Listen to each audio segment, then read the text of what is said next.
it's fueled the next part of my life, and I needed it. I needed to know what I was here for, and I got smacked in the face with it. What does it mean to live with purpose, lead with heart, and give beyond measure? Well, today's guest is the incredible Kevin Sinfield, rugby legend, tireless fundraiser, and all-round incredible human being. After a series of tests, Rob gets diagnosed with motor neuron disease, so we had squad numbers in rugby league, so he was squad number 7. And I came up with the idea, we were on 7 marathons, 7 days. The target was to raise 77,777, which was the hardest thing we've ever done. I think we finished on the final day, we did 2.2 million. By Christmas of 2020, we were 2.8. This heart-wrenching and deeply inspiring conversation brought tears to my eyes and inspired me personally to be a better man, a better leader, and a better human being. Let's do this. I get asked quite a lot, I can't run 7 marathons, what can I do? Don't matter what you do, just have to do a little bit. Yeah, so in effect, anybody who's listening, go and pick up a rugby ball. Go and join a rugby club.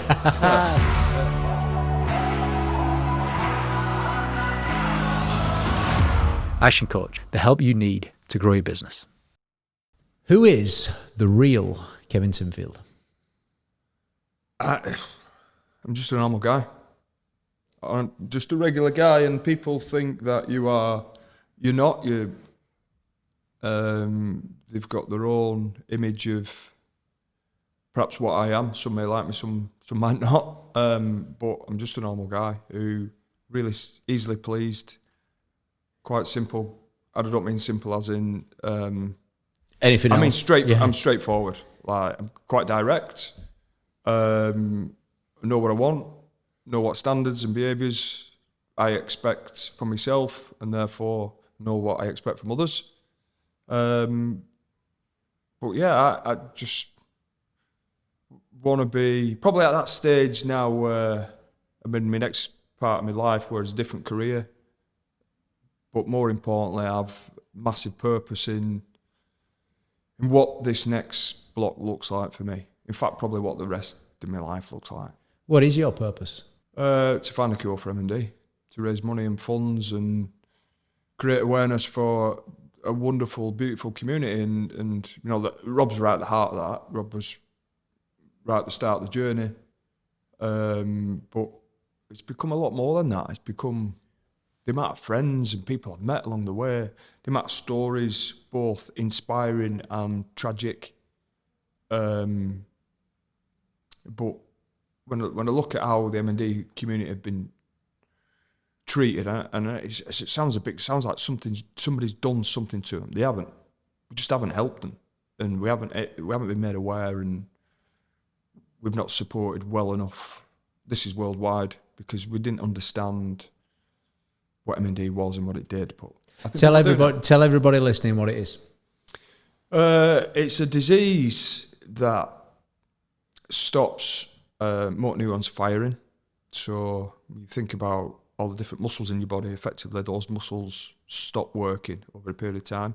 Now, it can affect any of those muscle groups at any moment, and there's no science in the order it takes or the time it takes. 50% of people who are diagnosed die within the first 24 months. A third of people diagnosed die within the first 12 months. So how quickly people can go from being absolutely fine and fit and healthy to deteriorate so quickly. And sometimes not even be aware of why. Diagnosis takes a period of time because there's no easy way of finding out whether someone's got MND. Basically, you work your way down a flow chart, and it's the last thing that you end up getting diagnosed with. So it's tough for the person who gets diagnosed, and equally tough for the people who are around to see the devastation it causes. You know what's beautiful about your purpose? It's completely different to your day job. You're doing something else, to get through life and earn your money, and you've got a family. You're a family man yourself. Yet your purpose is something completely different. It's you giving back to the world. Yeah, trying to. Is there any better gift than giving? No, I don't think there is, and probably, yeah. You know, when Rob got diagnosed, Well, just before we do Rob, it changed a lot of things for me. Some of the listeners know your story, and some of the listeners don't. Yeah. Now, where did your journey start? Where did you first meet Rob? Well, we were kids. I'm from Lancashire. Rob's from Yorkshire, so but there's a 2-year age gap. You were competing against each other at rugby. No, because we're in different age groups. But we both signed at Leeds Rhinos Rugby League Club. And I first met him at a night where they brought every signed player to take part in a big club session. So you had all the first teamers, reserves, academy, and all the juniors that they'd signed. And I was there as a 14-year-old and Rob was there as a 12-year-old. And it was the first time I'd met him. He was this young, shy boy from Castleford who was so quick. And then it wasn't until, I suppose, we started to play in the first team together. I'd have been about 20 and Rob had been around 18. We moved training grounds at around a similar time as Rob started to break through. And we found ourselves sat next to each other by chance in the dressing room. We always got on well, but we found ourselves next to each other in the dressing room and sat there for the next 15 years together. So played however many hundreds of games together. And yeah, I talk passionately about rugby. I know I work in rugby union now, but I talk passionately about both codes because I think sport is wonderful in that it enhances some of those human connections we have. But I think rugby goes much deeper because of the physical nature of it, how much you have to rely on your teammate. You just have to be there for each other. And then you go through some good times, but probably more importantly, the bad times together. And just that deep friendship is forged and probably far deeper than what you might get in normal life. And I think that's the rugby. I think it's been in those intense situations, those physical situations where you feel at times your body's put under enormous strain and so is your mind, and emotionally you are, and then you're challenged in so many different ways that there's a camaraderie, there's an aspect of we go through this together and we fight our way through. So 15 years sat next to them in the dressing room. What's your best memory? What's the fondest memory of being sat next to him for 15 years? Well, the overriding memory is brings a smile to my face because every day he made me laugh. But it was a great dressing room to be in. You know. How did he make you laugh? What kind of things was he doing? Well, for those who know rugby, scrum halves of either code are very, very similar. So they tend to be mischievous, cheeky, and very small. And they get away with it. Do we all need someone like that in our lives? Yeah, absolutely. And he was always singing Michael Jackson songs. He was always reciting lines from films. And he was just, typical scrum half, mischievous, funny. He had some irony about him in the most difficult, darkest of moments. He would make you laugh. You know, there's moments when you're at school and you're not supposed to laugh. Does every business listening to this need someone like that on their team? Yeah. And for the darkest moments? Well, let's not forget some of the things he did as well. He was probably pound for pound the strongest we had. He had a wonderful left foot. He was incredibly skillful. He came up with big moments in big games. So he's got this personality that is mischievous and fun and good to be around.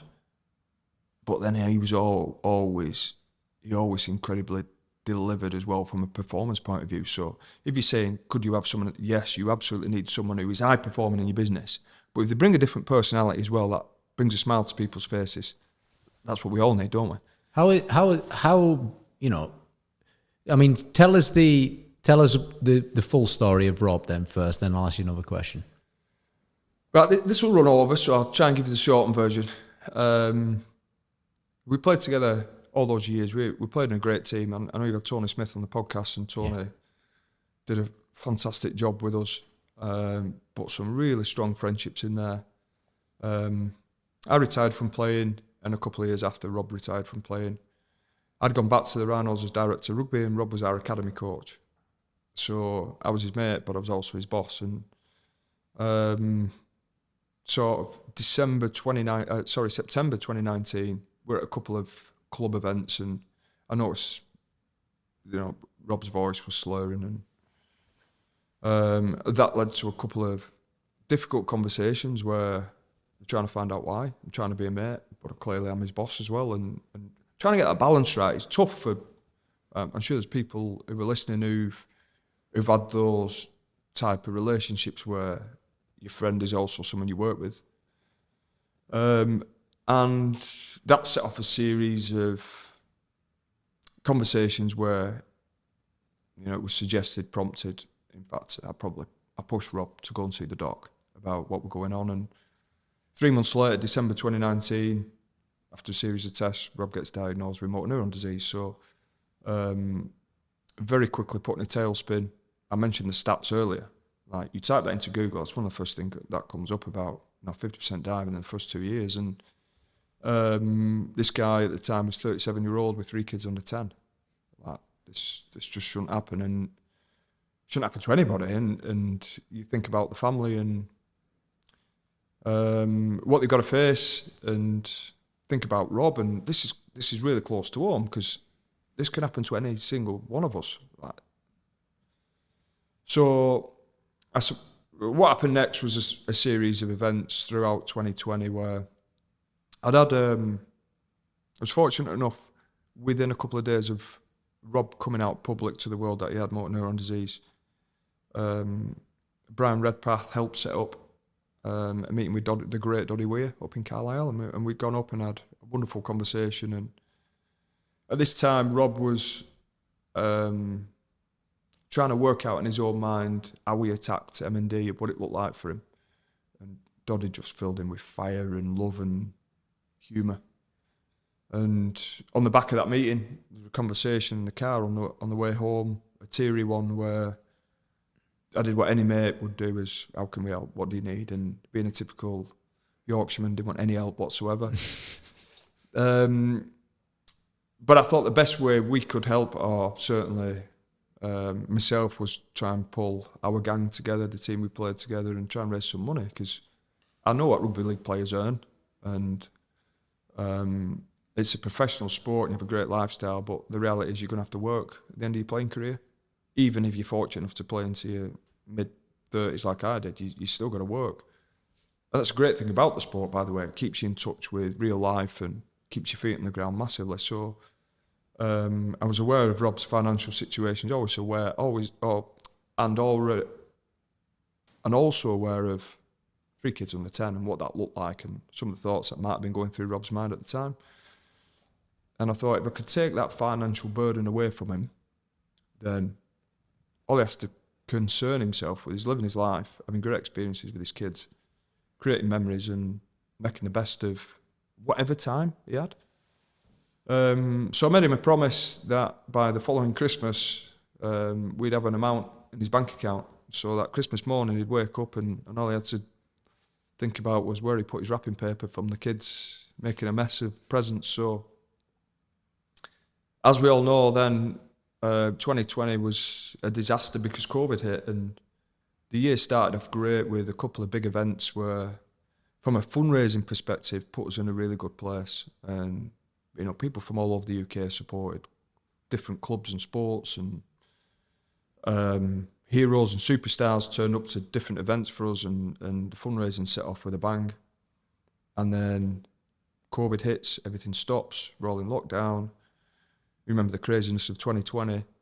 But we got to about September of that year. And by this time, I'd run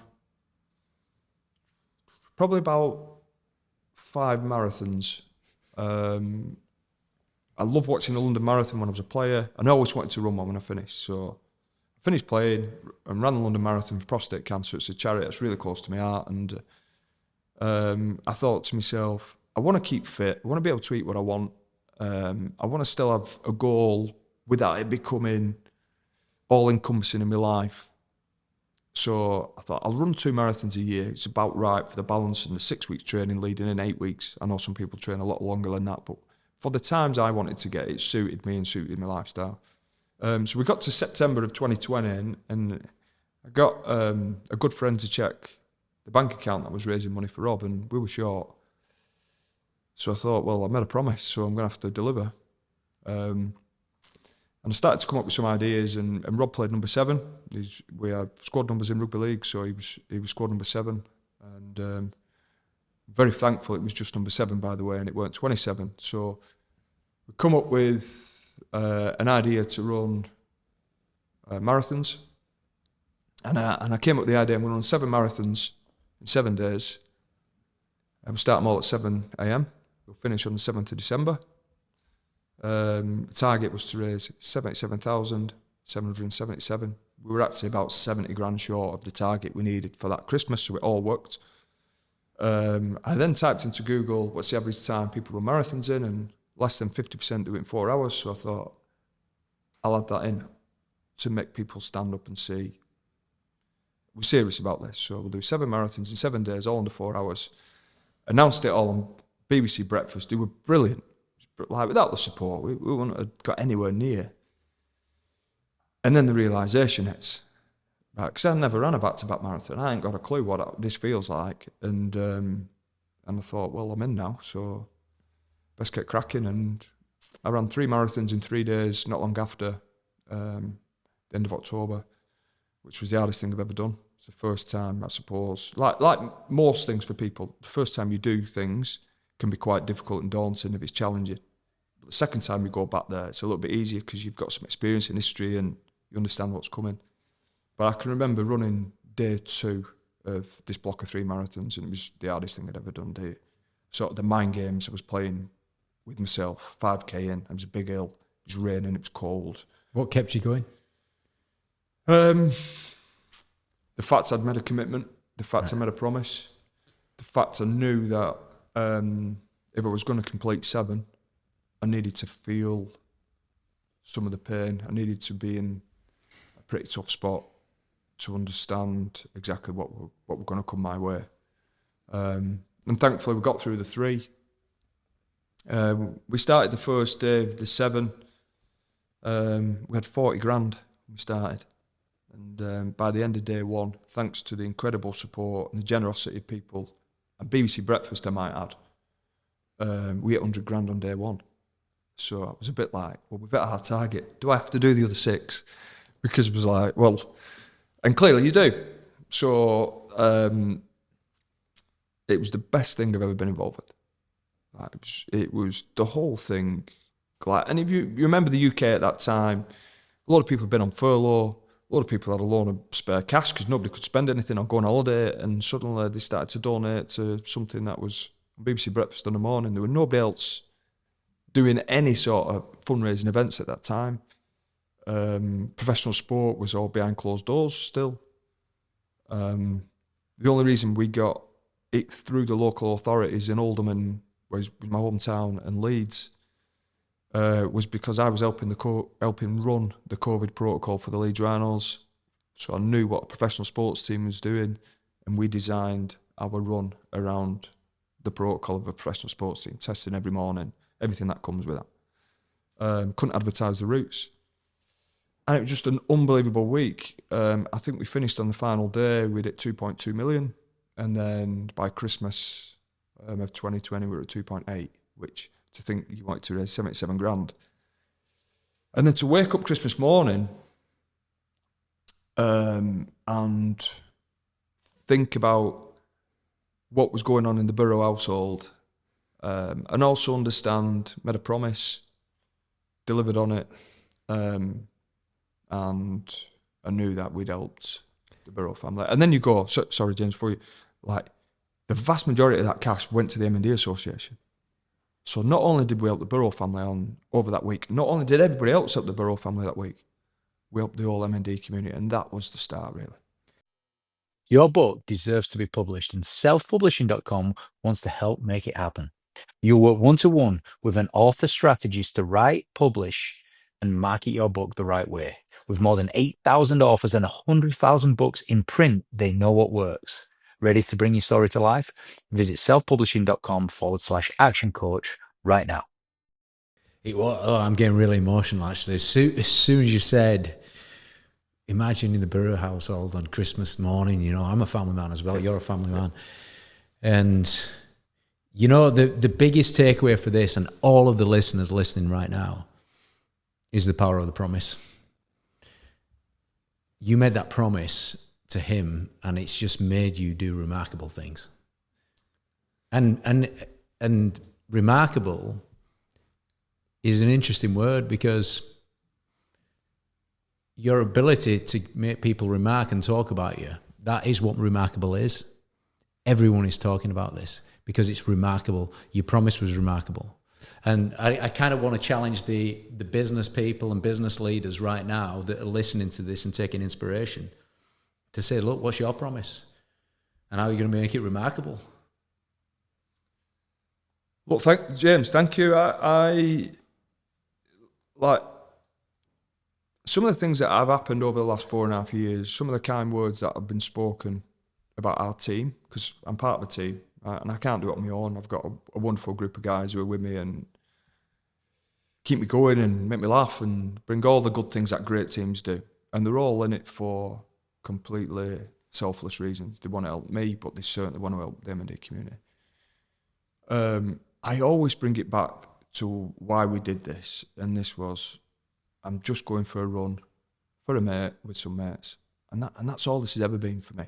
Like, whenever the really kind things are said, like, I just take it right back.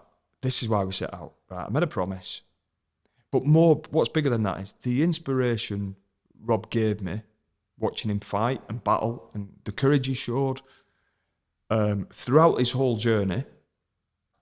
Has given me so much more from in so many different ways. Like, it's fueled the next part of my life, and I needed it, and I needed to know what I was here for, and I got smacked in the face with it, and I'm so delighted I did, because I know what it looks like for me now. So to be able to continue to run for a mate, I know he's not here anymore, but to run in his name, to run with his number on our back, to raise money in his name that helps people and gives, but provides hope to a community that I've not had much hope of for decades. It's changing. What is the biggest thing you've learned from all of that experience? You said it right at the start. Giving. How powerful giving is, and it's amazing. Like, lots of people around the world want power, or like, you get power by giving it away.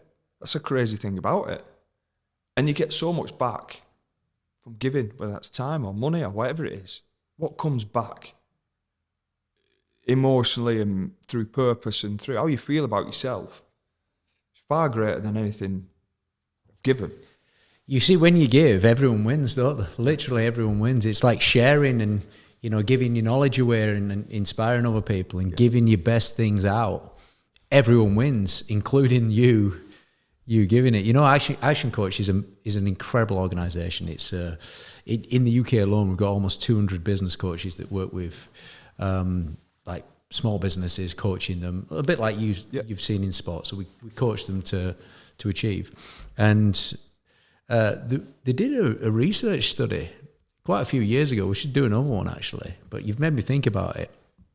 And they looked at what the most successful coaches are doing to get results, and other coaches that are not quite on that pathway yet. And what they found is that the only thing that the successful coaches had in common was that they were giving to like a local charity which was beyond their day job. And the only thing that the ones that were not in that group, I don't want to say unsuccessful, I just said, you know, probably not forging forward at that level, none of them were doing that on the local level.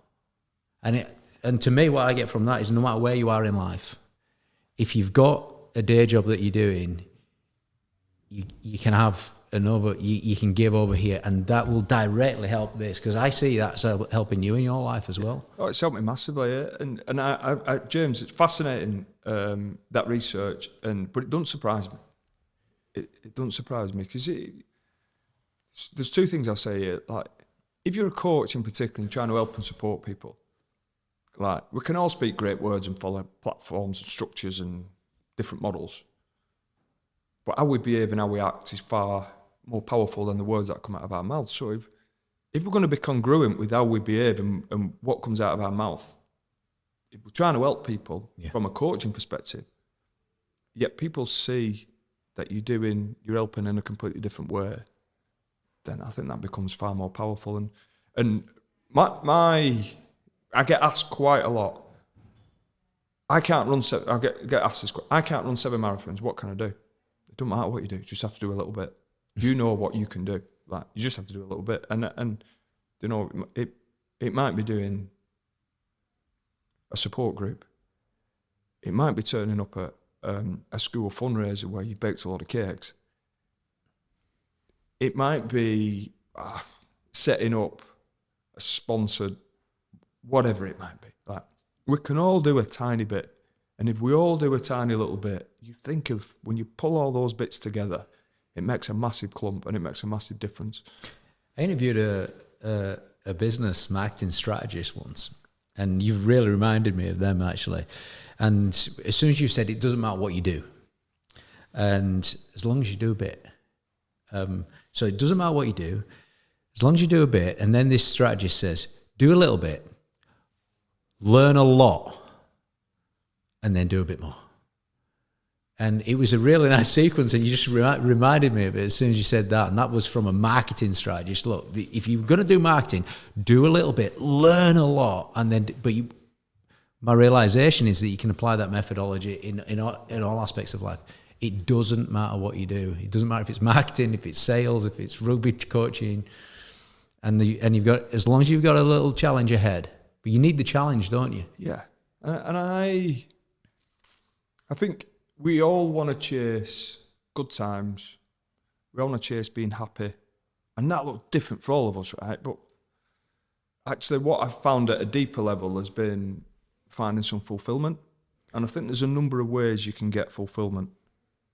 A lot of us find fulfillment by creating experiences. So we go on family holidays and we have put time aside and we create great memories with the people we love and care about a lot. And you would get fulfilled because we're with our loved ones and we spend time with the people we really want to spend time with. Another one is we make sacrifices. So whether that could be running, it could be whatever it is. It could be, actually, I'm going on this family holiday, but I can't really afford it, but I'm going to stretch myself and go because I know that time is so valuable for us as a family. Or I can't really have this time off work, but I need to do it for my family. So you get fulfillment. But the biggest thing is giving, like, and the amount you get back when you just give a little bit, and it all ties in this, James, like, just a tiny bit, and not giving back so that it's conditional. So doing things that you don't need anybody to know. And I'll give you I'll give you an example. I was at an event last year in October, November in Edinburgh. And after the event, I got an email from the people who were there, and I was asked if a guy I'd spoken to on the evening could have my email address. He'd like to support the challenge we're doing in December. I was like, yeah, of course. This guy emailed me. He said, I'd really like what you're doing. I'd like to support you. Where can I send a cheque for £77,777? This was just before we ran in December. The boost. And at this time, we're putting sponsors on our running vests. And I'm going, yeah, but what's your company? And he went, no, I don't want anything back. I don't want anything.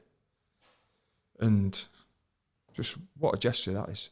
And since we finished, right, and let me tell you this, he wants to support the next two with the same amount of money for each one, but doesn't want anything in return. Right. Now, not everybody's got 77 grand to give away. Yeah. But we can all do our little bit, whether it's money, time's the big one. Time, give your time to something. Because we only have a short space of time, and how we use it is... Is that one of your magic numbers now, 7? So it's turned out that way. I actually played number 13, so 13's always been a good number for me. Yeah, lucky. Superstitious, yes. eh? Yeah. Very lucky. Yeah. So number 7, number 13, and then have you got kids' birthdays and stuff like that are lucky numbers, or is it 7, 13 your numbers? Well, 13's my number, but 7 has become... Whenever I look at my watch when I'm out on a run, right? You're getting me now. I know, right? But I have an incredible habit of looking at my watch when I'm 7.77 k's into a run. Right, it is bonkers what happens. It is the amount of times I look at something and see the number 7. Now, is that because I'm actually looking for it, right? Yeah. Or is it because subliminally it's just happening for me? Well, there is science behind it. There's a point in your brain called your reticular activating system, and it helps you when you set goals and stuff like that. But it's part of your brain that's connected to everything else. So when you drove here this morning, how many red cars did you see? I didn't drive here, so I hadn't seen any. All right. So when you did drive here, because you're here a couple of weeks, aren't you? So, but when you did, how many red cars did you see? Yeah, I won't be able to tell you. But if I'd have said to you, you're going to get 777,000 for every single red car you see on the way in, would you have seen a lot of red cars? Yeah. And I'd have been counting them. Yeah, you'd have been counting them. What's the difference? You're receptive and aware to the opportunity ahead. So it's planted there, so you see it. The red cars were always there. You just didn't see them beforehand. So the 7s might have always been there, but you didn't see them and notice them beforehand. So that's some science, but then there's the magical bit, isn't there? The belief. Yeah. And there's a book called The Celestine Prophecy. And it gets me this every time. I play this, I look in the mirror and do it. When you realise there's no coincidences, it's what you do next that matters most. So what that's saying is when you look at your watch and and you're 7.77 kilometres in, it's saying, Kevin, that is not a coincidence. Keep going, Kevin. Yeah. It's maybe Rob speaking to you. I don't know. Yeah, well, that's how I view it. I'm not religious, but certainly take inspiration from it. It's still inspiring me today, even though he's not with us. The power of the promise. You mentioned happiness and fulfillment there. What is happiness? What's it like for me? Spending time with my wife and my kids. Who we got? What's your wife's name? Jane and Jack and Sam and my boys. So we had kids probably a little earlier than most. Right. In today's generation, so we started at 24, which isn't crazy early, but it compared to a lot of people out of school, it's a bit late now, and my age group, they probably were late 20s. I know now there's a lot of people have kids in the 30s, so my kids are 20 and 17 now, which the dynamic is massively changed at home. But just love, like I said before, simple things. I love going for a walk with my wife. I love going for a good run. How often do you walk with your wife? If I could walk every day, we would. Where do you walk? Around Saddleworth. Home. Yeah. Home, yeah. Countryside. Bit of both. Don't like getting my trainers dirty.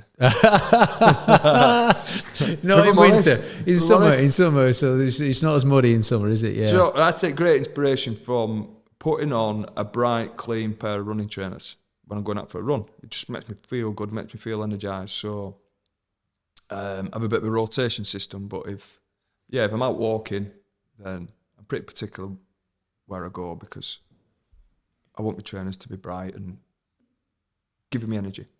Well, there's a great Dale Carnegie who wrote a book called How to Win Friends and Influence People, and I do repeat these kind of things these kind of things, but it's come up again.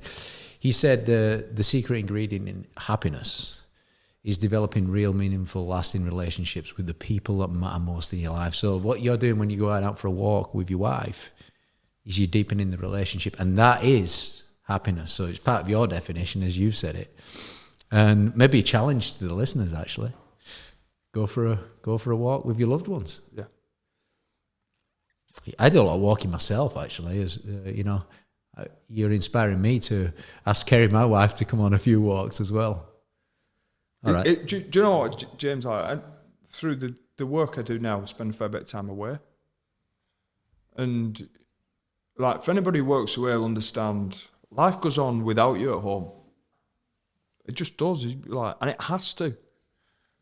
And then what we've become better at and more experienced is that those first 24, 48 hours when I've been away and I come home, and now we reset, and we are better as a couple the more time we spend together. So clearly we've had some time apart, you come together, that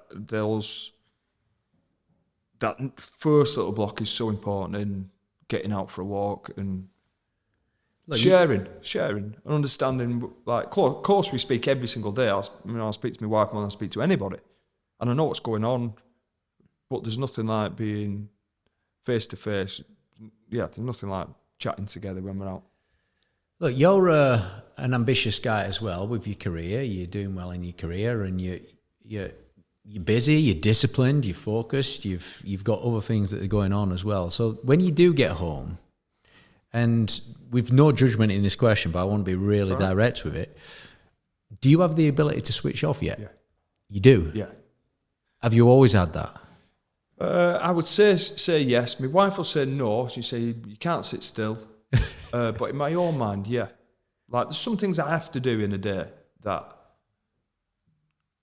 like, they just make me a better person, and I'm better if I do them. So I know that. So don't try and avoid them. And there's some days, and fundamentally, they're around training. So I need to do 30 minutes a day. I need to get swell. And that can look like anything. Yeah. But I find a way to get it in. Typically, if I can, I get it in first thing, because I know I'm a better person all day, and I don't want to be chasing my tail, and things crop up and things come in and land on your desk that you don't expect, or things need dealing with, and I don't really want to be doing it at 10 o'clock at night. But yeah, I'm pretty straightforward. I love in the evenings, going for an hour's walk after we've had some food and sitting down and watching a bit of TV together. That's my time to just. Do you know what? Part of the reason I asked the question is because a lot of entrepreneurs do get busy. And, busyness, is how you spell the word business. And they do get very busy. And I hear a lot, especially when starting a business, they haven't got this ability to switch off. Would you give them is there any advice that you'd give them? I do have an understanding how busy people's lives are. I have an understanding that, especially those who are CEOs, self-employed, like, they can't stop. I get it. So I'm certainly not going to sit here and say you need to be better time management or be better balanced. I'm not going to try and tell them how to live their life. They've got to make their own minds up, and everybody's balance of work-life balance is different. Actually, I believe you should assess work-life balance over a lifetime, not over a period. I mean, great. Yeah, great. You work hard, then retire over here. But, so you can assess it over, if you assess it over a longer period, you get a sense of balance differently. And we all would like, I'd say I think we'd all like to spend more time with people we care and love, who make us laugh. But the reality is we've got to do hard things in our lives as well. We have to do some things that we might necessarily not want to do. But my bit of advice would be exercise. It's really good for me. Like 30 minutes a day, I think everybody can find 30 minutes. Drink lots of water. Try and sleep well. And try and be present. When you get that, whatever time you get at home with the people you love and care about, try and be present.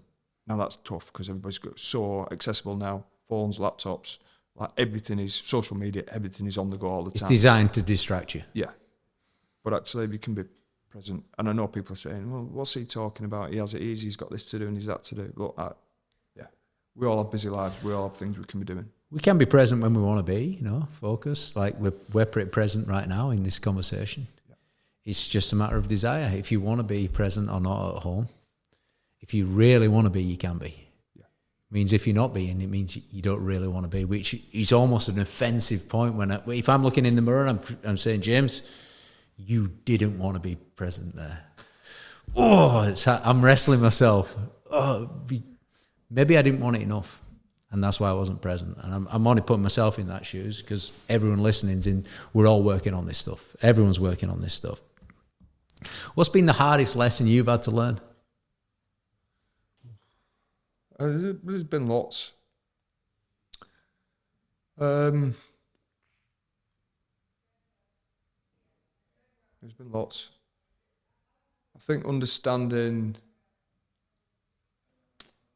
the most difficult moments in my life so far,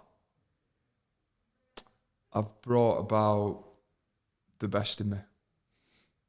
So when I said before about you got to do hard things, you got to face hard things as well. And you can't just lie in your bed and pull the covers over and get in that fetal position and think it's going to be all right, because it's not. The most difficult parts of my life so far have brought the best out of me. That's a good realization, good point that you made there. Are you a natural leader in difficult times? It's probably not for me to answer that question. It brings the best out of me, and I'd like to think, although I might not come across as I'm not an extrovert, and I'm probably not the most, anybody who knows me is not particularly social. I don't drink a lot, and you're not going to find me in a pub on a Saturday afternoon or a Friday night. You're just not going to find me there. But understanding people, caring about people, supporting people, giving people a kick up the backside when they need it, putting an arm around people, that's where I think some of my strengths are. And whether that makes me a good leader or not, I don't know. But I really value those personal connections. Well, let's not reflect this on you. You've worked with incredible leaders and coaches and Rob and hundreds of other teammates that have been incredible leaders. Yeah, you've got a good impression of what real leadership is. What can business learn from leadership on a rugby pitch? Well, I'd start with the humility that rugby players have to have, because if you don't have it, you get it knocked out of you. Is that right? Very, very good. You got any sort of ego, it's stamped out. Oh, that's such a good point for the listeners right now. Stamped Let's just start with humility. If anyone's not got it in your business, knock it out of them. Yeah. Don't quite work like that in normal life. But, just understanding that you don't have all the answers, you don't know everything, you need help, you need support, you're going to get stuff wrong. Starting your own business was an exciting time, wasn't it? The good days you had, and the bad. You knew you'd have to work hard, but you did it for your future. Lately, though, you're missing out on the important things in life. Time seems to be slipping by. So make the change. Claim back your work-life balance and grow your business today. Visit actioncoach.co.uk. Like, the best leaders are able to say, I got this wrong, or can I have some help with this? Or the reason I employed you is because you're better than me at this. So I'm going to support you in every way I can to do a great job with it. Like, the best leaders I've been around, they accept responsibility and hold themselves accountable for things, but they also empower and trust and support those around them. And, for me, that comes under that humility banner, because rugby is such, of either code, is such that I've got to rely on the guy next to me. Well, that's the second time you said it. You said it at the front end, and I made note of it. Rely on my teammates. Maybe business can learn that as well from rugby. You can rely on your teammates. Humility. Do you know, you've heard of Steve Jobs, the iPhone guy, and Bill Gates, Microsoft guy, Jeff Bezos, he's owns the biggest shop in the world, Amazon.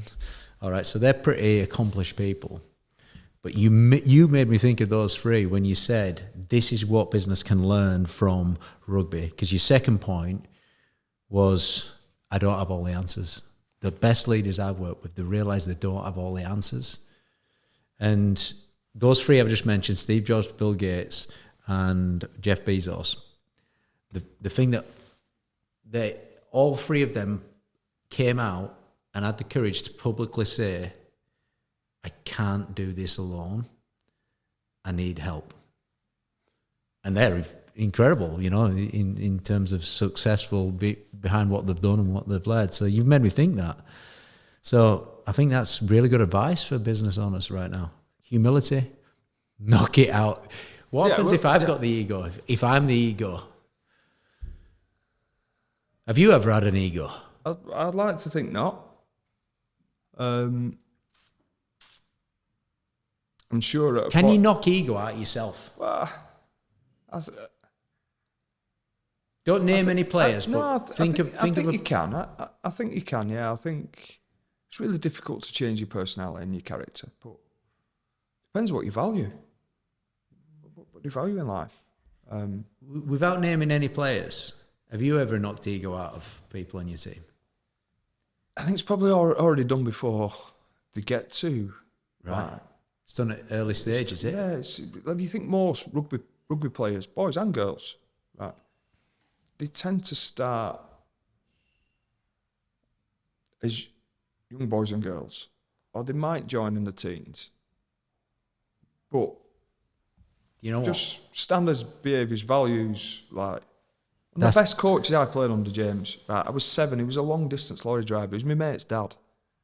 Right, and he was just an hard working northern guy who just wanted the best for this group of kids, and he used to drive.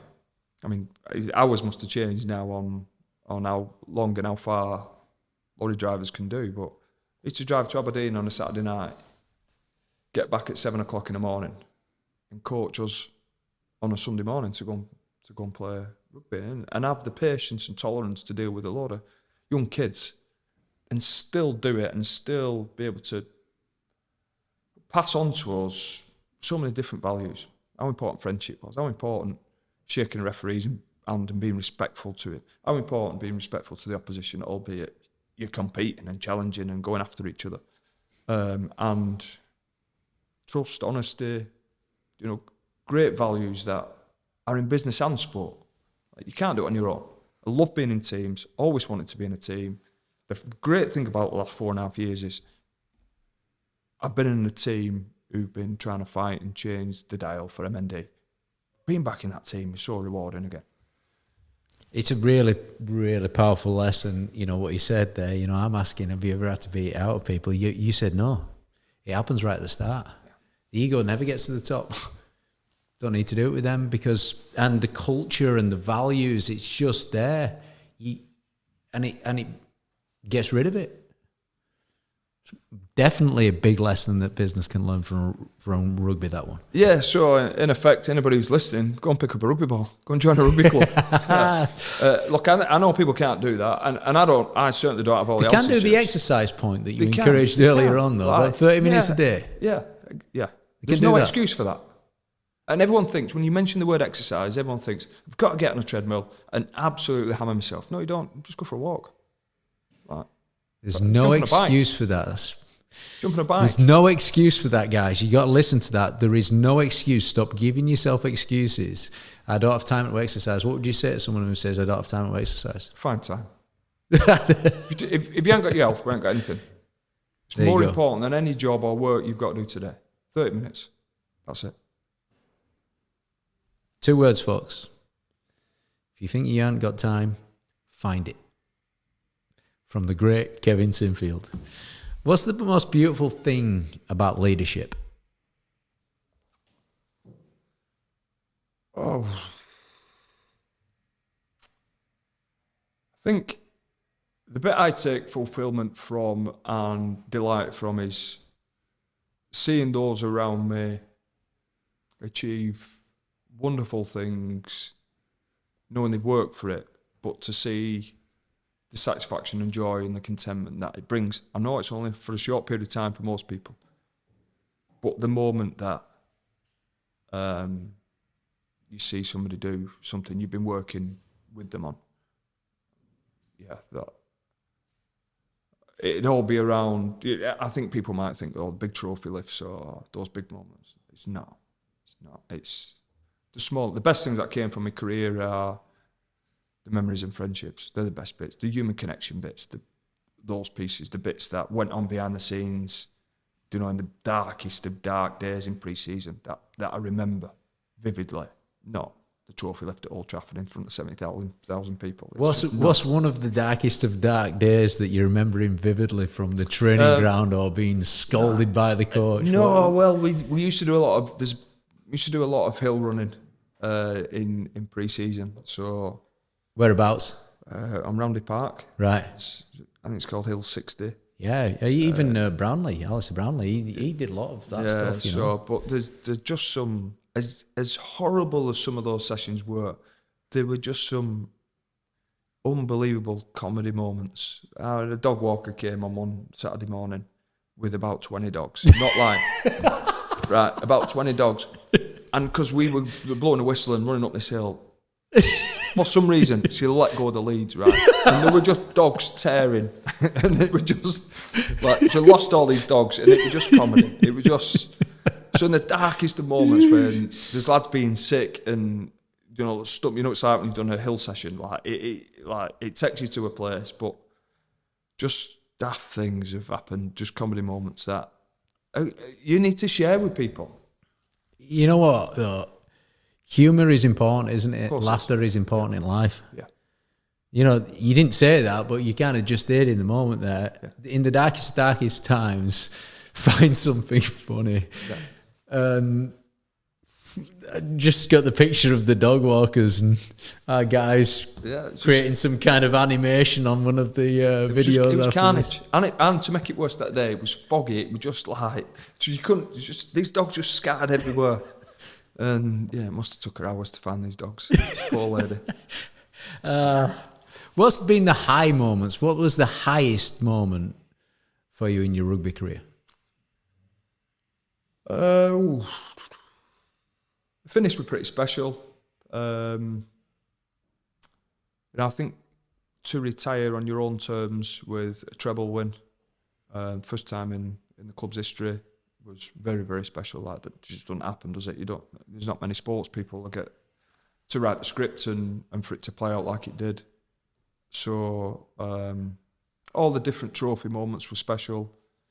I suppose if I could go back and revisit a period of time, it'd be around 2012. So we'd lost the Challenge Cup final. It's the big cup competition, rugby league, a bit like the FA Cup. We lost that to Warrington. In fact, they battered us on that day down at Wembley. And we ended up working our way through to the grand final, which is the big final that's held at Old Trafford. It was about 8 weeks later on. And we'd had the toughest route through the playoffs, managed to find ourselves in the final against Warrington. And over that period of how many weeks, we were able to turn it around, and we went on and won the game. And I actually got knocked out cold after about 50 minutes. Nowadays, you're done, that's it. You're off, you can't come back on. But you know, I played on. Can't remember the rest of the game, mind, but played on, managed to win the man of the match. And is that right? You can't remember anything? Can't remember, no. And then the following day, I got a phone call from our England head coach at the time, who made me England captain. So that sort of 2 days were massively special, because it showed me how quickly you can turn a team around. And we did it in the space of 6 or 8 weeks with a fantastic group of players who I care a lot about, and I miss them because I don't see a lot of them anymore. But I have some great memories. And then to be made England captain, like, there's thousands of kids, millions of kids all across the UK who want to be the next England women's or men's football captain, or want to be the next England women's or men's rugby captain. And there's only so many national sports captains jobs you could get. And I grew up, Ellery Hanley was my hero. He was captain of Great Britain and captain of England. And I wanted to be everything Ellery was. And I was 32 at the time, so I thought it probably passed me by. Thought probably weren't going to be something you have no control over it, by the way, because the head coach makes the decision. And but to get given the job it was just those couple of days are pretty special. What if you had to attribute your success down to 2 or 3 things in life? What would you say? Actually, these are the 2 or 3 principles or things that have made me the success that I am today. What would they be? I'll start with humility again. Just understanding the value of the team. How much I relied on those around me. How much I needed those to do their jobs so that I could do mine. So that'd be the first one. Played with a wonderful group that I feel very fortunate. Set really high standards for me. Now everybody knows what standards work for them, but I knew what worked for me, and that meant what I put my body through at different times, I had to do for me. I weren't blessed with incredible physical attributes, but I was willing to endure a fair bit of pain to try and make myself better every day. So setting high standards, which then you find actually puts me in a better position to hold others accountable, to expect more from others, because they've got to see me doing what I'm saying. It's got to be congruent. So that'd be another one. And then probably the last one, just having the courage to be unpopular. Like when you're in a rugby environment, understanding when it's the right time for lads to have a drink, when it's not. Understanding when it's the right time that we have to really knuckle down. Understanding in sessions when we're putting balls down and grabbing hold of it and saying, no, we can't train like Did you have to work on that? The courage to be unpopular? No. Thankfully, it was already in me. Really powerful. Humility, value your teammates, setting high standards. So, and not just for yourself, it helps you hold other people accountable, definitely. Like you said. Yeah. And then the courage to be unpopular. Really. What do you think the headline of this podcast should be?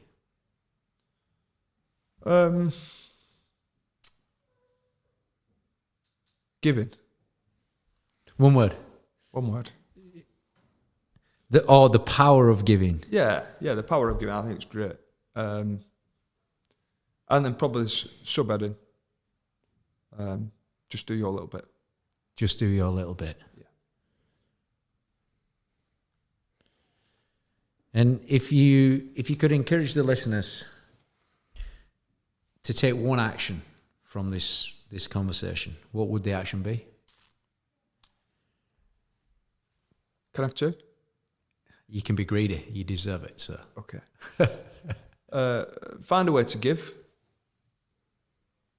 And everybody would go to the financial part of that. No, this isn't about financial. This is about time. Yeah. We can give some time.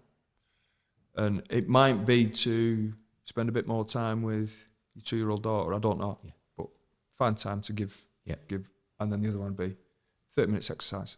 Yeah, come on. You got repeat this, folks. Keep this interview on repeat until you're doing that. If you don't have time, find it. One of my favourite bits of today, that is, but the power of the promise as well earlier on. And I had tears in my eyes when you were talking about Rob.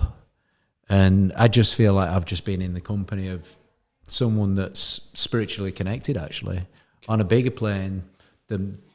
You've got your own work going over here, but you've got a purpose going over here. And I feel like it's challenged me to be better as well. Okay.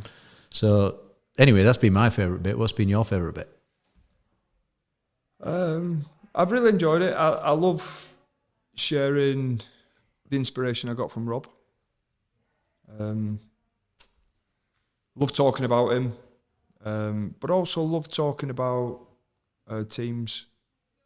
I think like we've all been in teams throughout our lives, and whether that be in sport or in business, but the connections within that team, within those teams, are what's really important. So I'm really passionate about it, and to get to share some of that with you today is great. Kevin Sinfield, thank you very much, sir. Thank you.